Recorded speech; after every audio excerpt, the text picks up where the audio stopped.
Let's jump into Rep. Hageman's amendment about electronic ear tags. Um, Congresswoman, would you like to explain to us this amendment? Yes, for 10 years or so, the USDA has been trying to force our livestock producers, primarily our cattle and bison producers, to use electronic identification ear tags. And this, they've been unable to get the industry to adopt it. And what I will also say is that our cattle producers and bison producers are some of the last independent farmers and ranchers we have in this country. They've already vertically integrated the poultry, the chicken and poultry industry, and they've also vertically integrated pork. Smithfield Hams, for example, which Smithfield is owned by China. Tyson, same thing on the chicken. And they're trying to vertically integrate our cattle and bison industries, which in doing that would basically consolidate your ranches. Your ranchers would then just become employees of the big packers. There's all kinds of a parade of horribles. But the other part of this is they claim that they're doing this for traceability purposes in the event that we have a disease outbreak in the United States. The fact is that the United States has the safest, highest quality meat in the world. And we also have one of the most robust traceability systems already in place. Right now, there's a regulation in place that recognizes ear tags, brands, back tags, tattoos as all of those things. I come from a ranch in Wyoming. My family is still in the ranching industry. I'm extremely familiar with how we trace and identify livestock. So really what this is about surveillance. This is about the USDA forcing our cattle producers and bison producers to register their ranches with the federal government. This is a mechanism by which these federal agencies can then come in and impose all kinds of requirements on our ranchers as to how they do their operations. I would encourage any of you who have not watched it to watch Clarkson's Farm. It's on net. I It's love that either show. Netflix or yeah, it's a lot of Hmm. fun. But what you'll notice is a lot of the time he is staying in compliance with England's Hmm. different mandates that they have. He has a full-time compliance officer on board who does nothing but make sure that he complies with all of the state regulations. Ireland just adopted an RFID mandate, an EID mandate, and the paperwork alone is going to require the ranchers over there. Most likely, it will put them out of business, but those who can survive will have to have compliance officers on board to do nothing but fill out paperwork. The EID mandate is well outside of USDA's authority. We don't need it. We already have an identification and traceability system in place.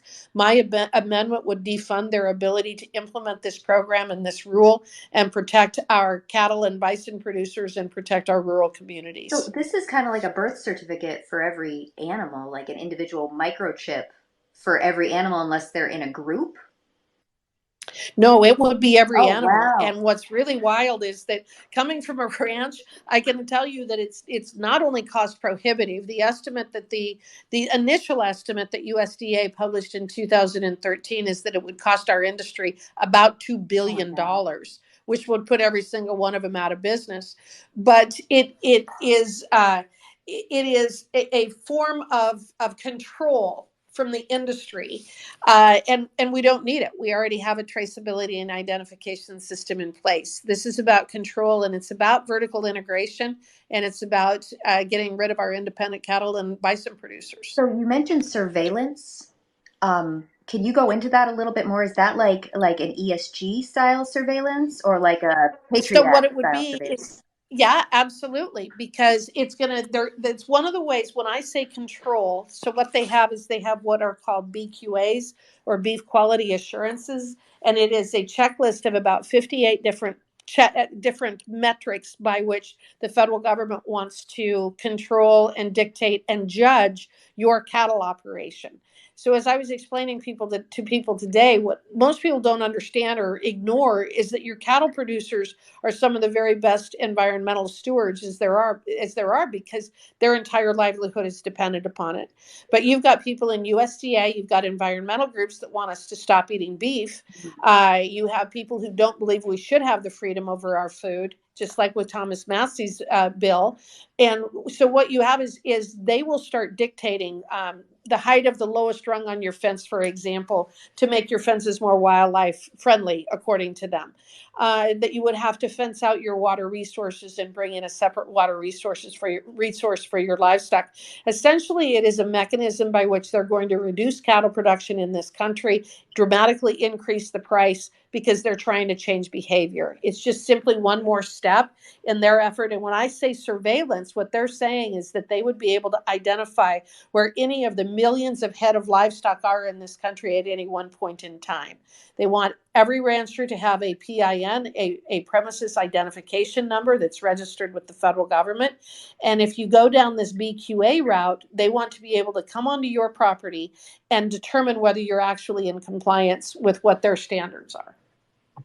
So if I may, it's basically like a social credit score for your farm. And if you don't have a good score, they're going to cancel the marketability of your cattle. Your cattle will run through a chute when you go to market them or go to have them butchered, and they'll read that ID. And if you're not in compliance, they'll cancel your ability to market that animal. It's almost like a central bank digital currency for cattle. And you can easily imagine one of the things that they'll add to that list of 58 things that Harriet talks about is whether your animals received an mRNA vaccine, for instance. There are some of us who choose not to do vaccines at all. Some of us choose to do a few of the vaccines, ones that might be helpful, but you basically, the schedule of vaccines for your cattle may end up looking like the ones for your children, and which is to say there'd be 50 some vaccines. And if you're not in compliance with that, no sale when you go to sell your cattle. Would the electronic That's exactly right. It is a mechanism by which they will be able to prevent people from selling their livestock if we do not comply with their mandates. So is the electronic ear tag program, would that destroy the small and the medium farms first and then move into the larger ones after that? It sounds targeted. It is targeted against the independents. So as I said, they have successfully vertically integrated our poultry and our pork industries already. And this is the next target, is our cattle producers, because this is where your independent cattle producers are the last independents. And this was related to food security as well. The fewer people we have growing food, the more dependent we become on imports, and the more dependent we become on their ability to actually produce the food. So we've been seeing the different fires at the packing plants. We've been seeing different bottlenecks created because we only have 4 large packers in this country. So that's already creating problems for food production. If you continue to reduce the number of farms and ranches that we have, it creates a real issue with food security. And let me describe what Harriet means by verticalization. So if you want to get into the chicken business, you basically kind of a serf of Tyson. You have to pick one company. You buy their hatchlings, you buy the feed from them. It's almost like in the old coal mining towns where you got script and you could only spend it at the coal mining store, the people that owned the coal mine. Once you start raising poultry, you're basically working for a corporation, and then you're going to sell it to them at a certain price at the end of that. Cattle don't work that way right now. You still have independent cattlemen, thousands of them across the United States, and that is security through a diversification, and that would go away. You would, in order to comply with all of the mandates, you would need the legal team of one of these big corporations from the industrial meat complex, and your animals would basically belong to them from birth, and they would prescribe everything until they bought them, including the final price they would pay. And so ultimately, this also raises the price of food in supermarkets or locally, if you can even get it locally.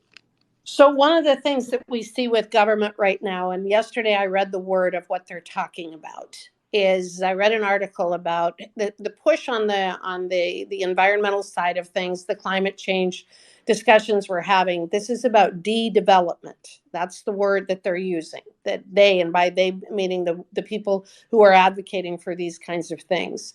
They've made clear that they are going to change policy in order to change human behavior. This is just one more step in that direction. It is a policy decision that is intended to change our behavior. And part of the changing of the behavior is to reduce the amount of cattle we produce in this country so that we can also reduce consumption of meat Is that or beef. Yes, that sounds like it could lead to a food shortage. We see stuff like that happening in the Netherlands, where they're attacking all the cattle and they're killing the cattle, and that's just. I mean, this is almost like a way where they wouldn't have to come out and actually do that themselves, but the farmers themselves would have to surrender.